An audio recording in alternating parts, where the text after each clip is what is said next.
Good morning. I'm a couple of seconds late because I was having just a little bit of trouble connecting to the internet this morning.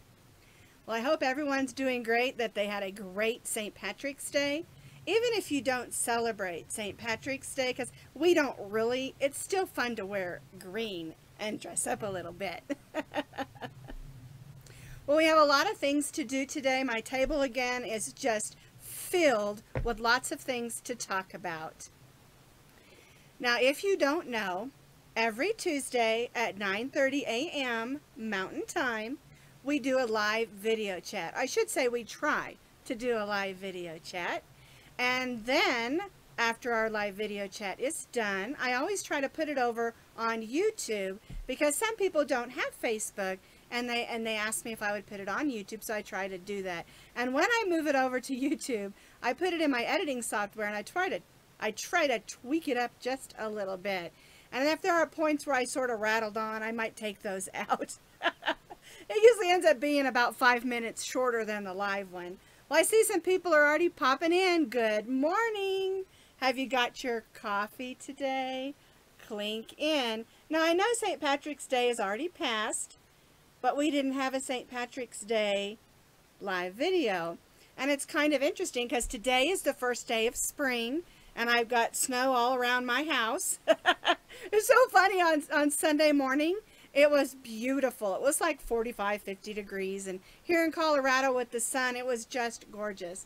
And then by about 5 o'clock in the afternoon, we were getting a soft, gentle rain. And then by 9 o'clock, it was snowing like crazy. I mean, it was snowing sideways.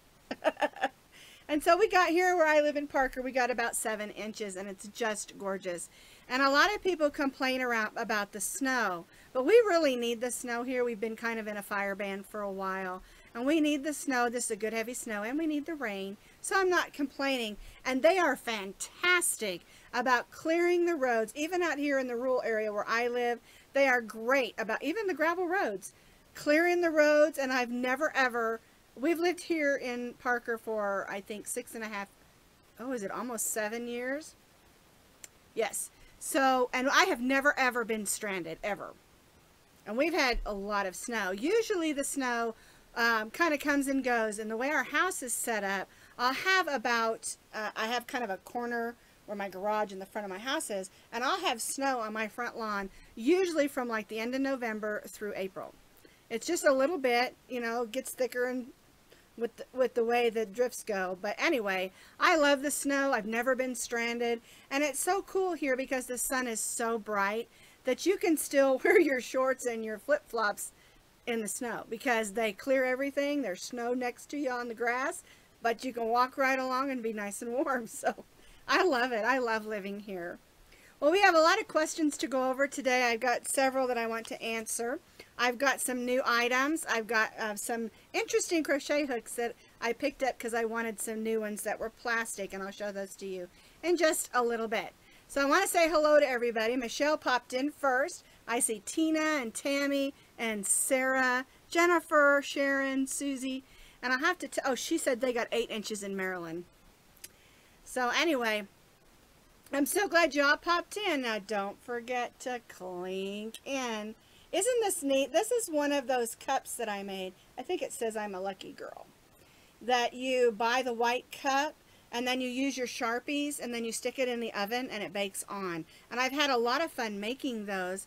And this is one, I didn't have a St. Patrick's Day cup last year. And so I purchased some of these, and you can find some of these white cups in different styles. Like this one's got a little bit of leaves on the top of it. I don't know if you can see that in this light. But anyway, I just picked them up at Goodwill.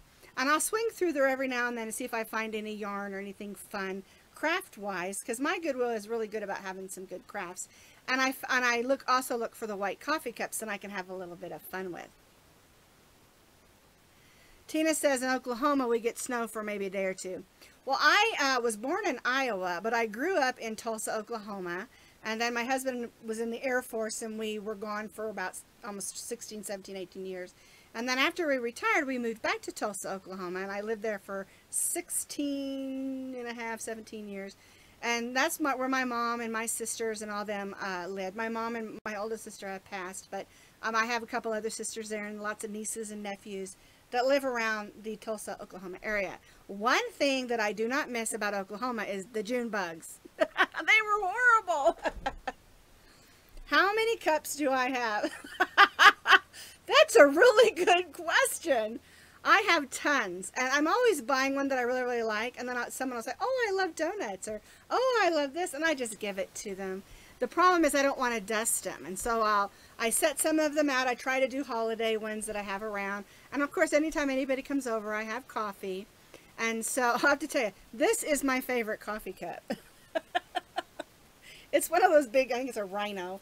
My son-in-law bought it for me because I wanted one of those expensive ones, and he was at Walmart and he bought one for me and one for his wife while he was there. All right, I see Leslie popped in. Good morning. Well, let's go ahead and get started with our questions because we got a lot to do. All right, so the first question I want to talk about, I'm kind of off center here, is I've gotten this question a lot lately, and that is, if I'm working one of your patterns and you suggest a certain yarn weight and a certain crochet hook, do I have to use those? And the truth of the matter is you don't.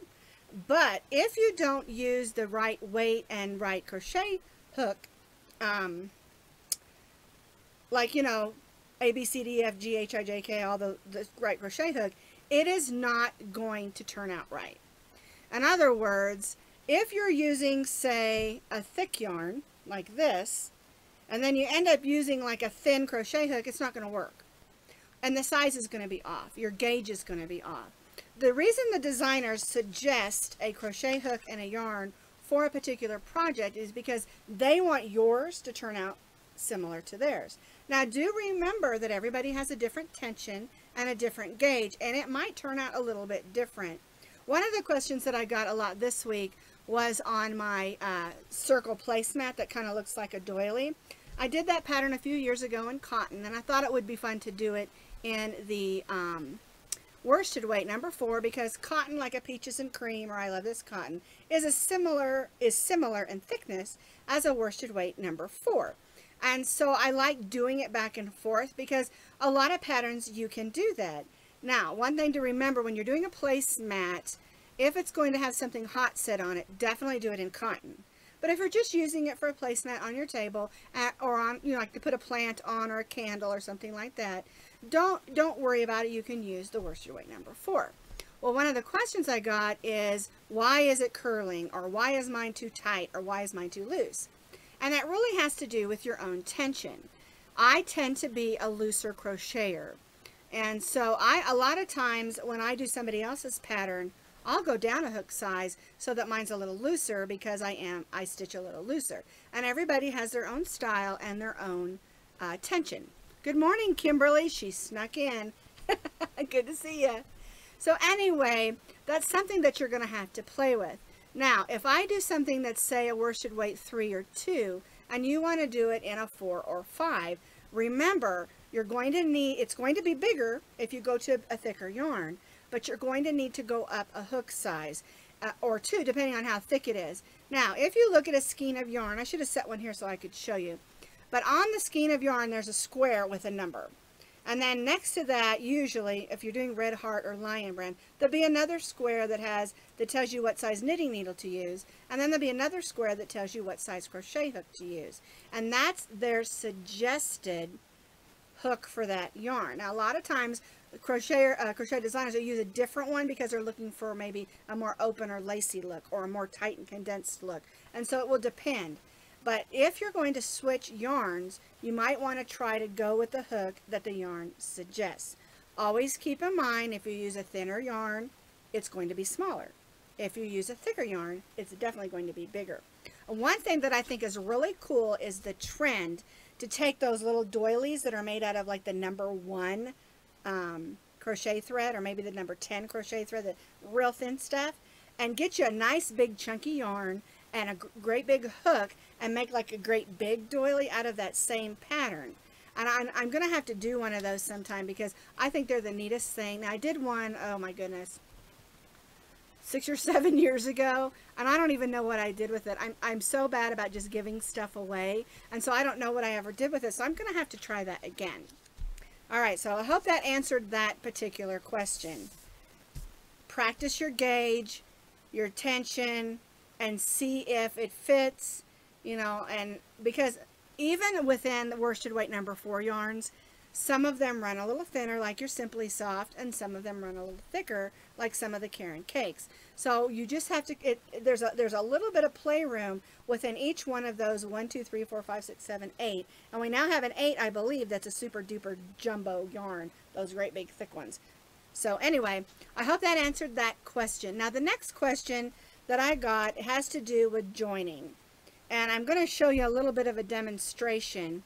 And it has to do with how to join. So I'm going to pop down to the top cam here for a second. Alright, so I've got a couple of circles crocheted here.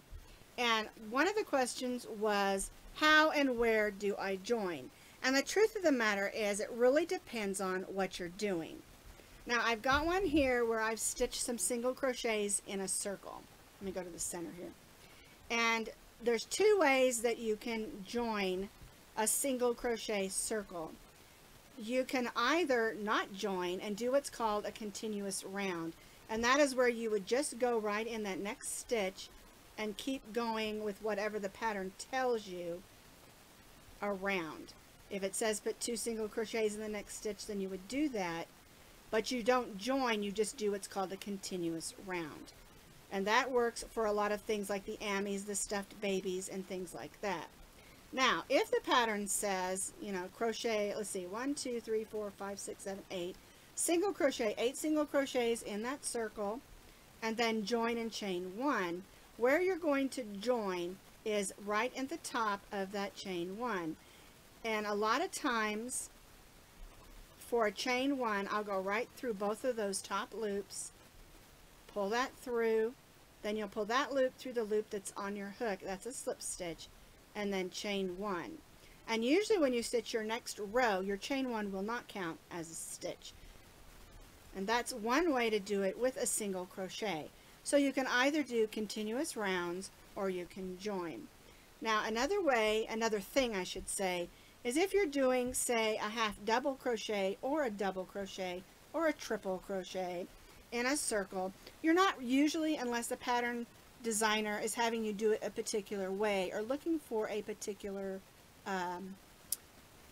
technique, you usually won't do a continuous round. Now some of the spiral ones you will, but as a rule, the way that you'll do that is, okay, I've done my double crochets. Let's see, 1, because my chain 3 counts as 1, 1, 2, 3, 4, 5, 6, 7, 8, 9.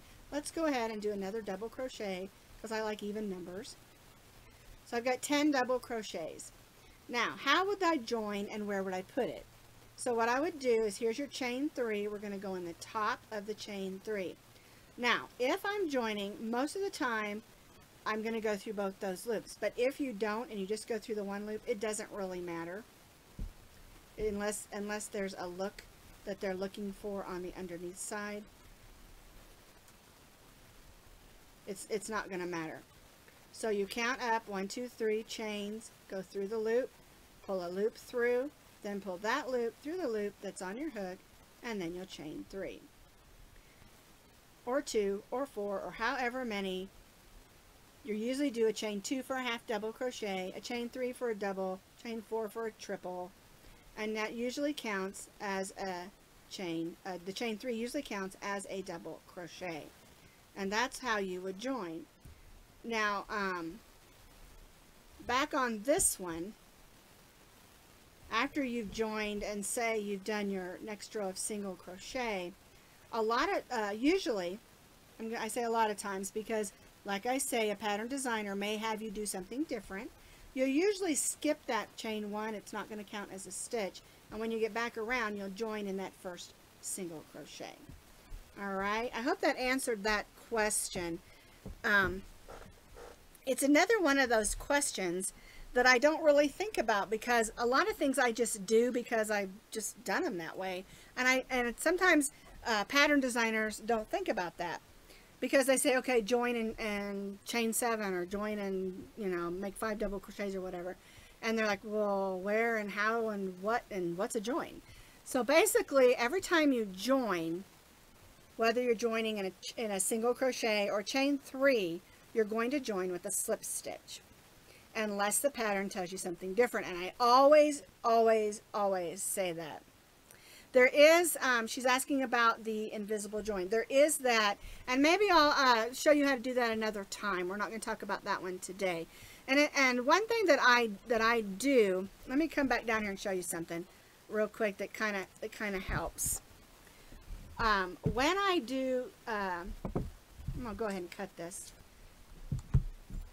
When I tie off, say I've done a whole bunch of circles and I'm going to tie this off, what I'll do is I'll go behind that next stitch and I'll pull that loop to the back, and then I will tie that off. And that gives you a much neater appearance around. And there we go. So, but anyway, as far as the invisible join, I'm going to look that back up. I don't do it that often. And so I'm going to look it back up and see if I can get you a demonstration of that, because that is something really good to learn. And because the thing is, we want, well, to, you know, crochet is an art, and we want to do the neatest and you know, that looks the best, especially for giving it as a gift. And so that invisible join is a good thing to learn. All right, so those are the questions that we had today. I want to share something with you. I got this incredibly sweet email this week. I'll pop on my readers here. And she sent me a poem, and I'm not very good at reading poems, so I'm just going to do the best I can, but I really, really loved and appreciated this. It says, when life becomes too hectic, she takes up her hook and yarn to crochet, breathing to the rhythm of the stitches, stitch by stitch, row by row, until her smile returns and her soul is calm. And I thought that was so wonderful, because I'm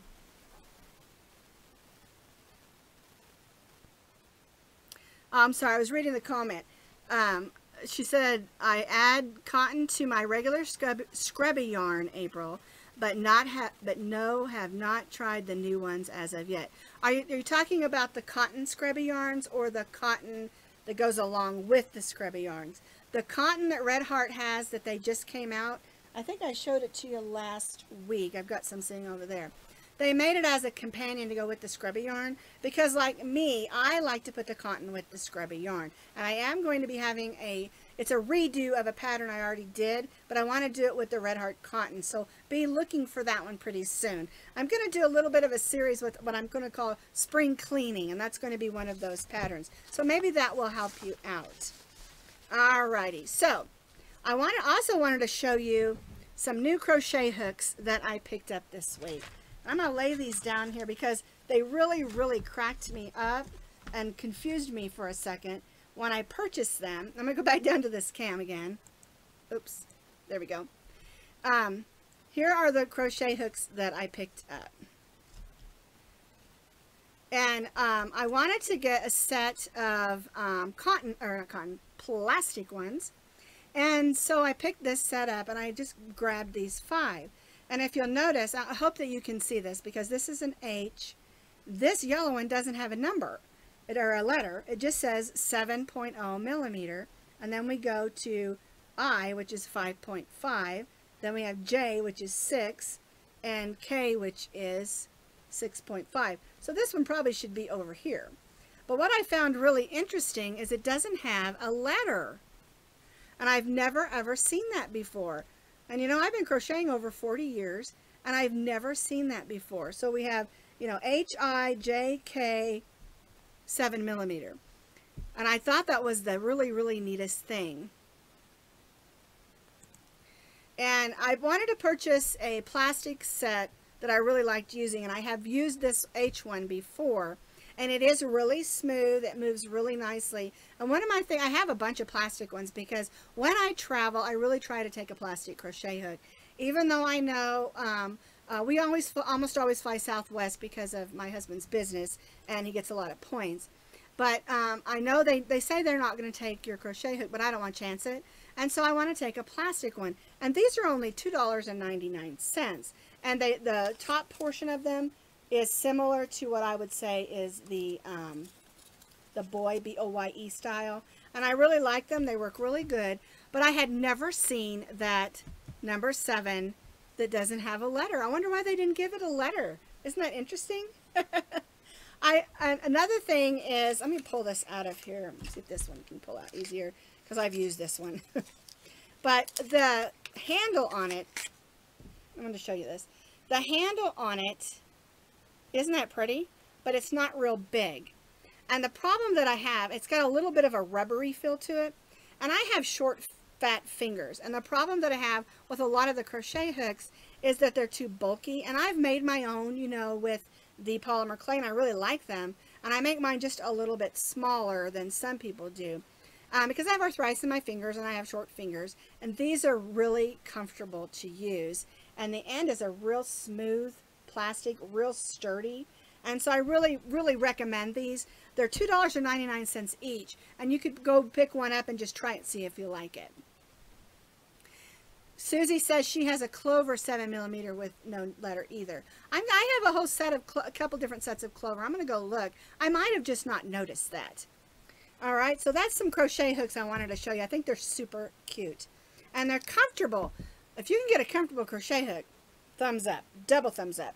All right, so what's happening this week at Posh Pooch Designs? Well, yesterday we did lesson 6 of Back to Crochet Basics, and the practice project was this cute little cozy or koozie, however you want to call it, for a basic coffee cup. And the way the lessons work is I do it in 2 parts. The beginning of the video is a lesson to show you, like we did half double crochet, how to change colors, and how to sew a button onto a project. And then once we get through the lesson, which is only about maybe 5 minutes, then we have a project that goes along with it. I call it the practice project.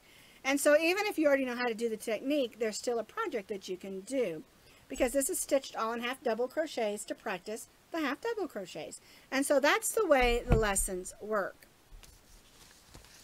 All right, I see a few more of you popped in. I didn't say hello to you. Make sure you clink in. Clink. Dunkin' Donuts. Okay, now the other thing we did this week was we did a little video and a crochet pattern for these cute little eggs. Aren't they cute? They're so squishy. I just love them. And someone said, well, can I make them out of blanket yarn? You know, the old, can I switch yarns? Which is fine with me. I think it's fun. So I did. I made these. Are these not the cutest thing? These are just Bernat baby blanket yarn. And the pattern is exactly the same as these. They're just a little bigger because the yarn's bigger. And of course, I went up a hook size. Or I don't even know what hook size I used. You'd have to look. I did a video on these. And then I also did a blog on how to make it in this. So the video is this, but it's works for these too. You just change your yarn and your hook size. So spring, Easter, it's coming. Alrighty, so that's all I've got to show today. It seemed like I had one more thing I wanted to show you, but I can't remember what. Oh, my headband. This is a pattern that's going to be coming out. This is more of a headband ear warmer, I think, because I have problems with my ears. I wear headbands all the time and ear warmers. So, I see you're having a little debate about Bates hooks opposed to boys hooks. I think that once you use one, it becomes your favorite. I've always used the boy, the B-O-Y-E ones, and I tried to use the Susan Bates, and you know, you have to hold your hook a little bit different. And anyway, so I think that whatever one you use first becomes your favorite. And everyone has a different opinion, and that's okay. I don't care what crochet hook you use, as long as you're crocheting. So anyway, this headband, I made it look like it has a, pointed to the wrong side of my head. Okay, there it is. Clover. But I'm also going to do it so that you can do a flower. And it's so cool because it's worked in the pattern. It's not sewn on afterwards. And that's something that's going to be coming in the future as well. All right, so we covered a lot of stuff today. And I hope that you all enjoyed our live video. And like I said, if you want to see all the tweaks and all the fun, head over to the YouTube channel and look at the video over there. Now, while you're there, make sure that you subscribe to my YouTube channel. And you click, there's a little bell. and click that little bell. And if you do, then you'll never ever miss a new crochet pattern or video that comes out. And I've got so much new stuff coming out and so much fun stuff. Like I said, we're doing some redos on some older videos, having them retested and re-edited, new pictures. And then we also have a lot of new stuff too. So I'm having a lot of fun. I hope you are as well. And share it with your friends. And I'll see you next week. Thanks for popping by. Have a great week.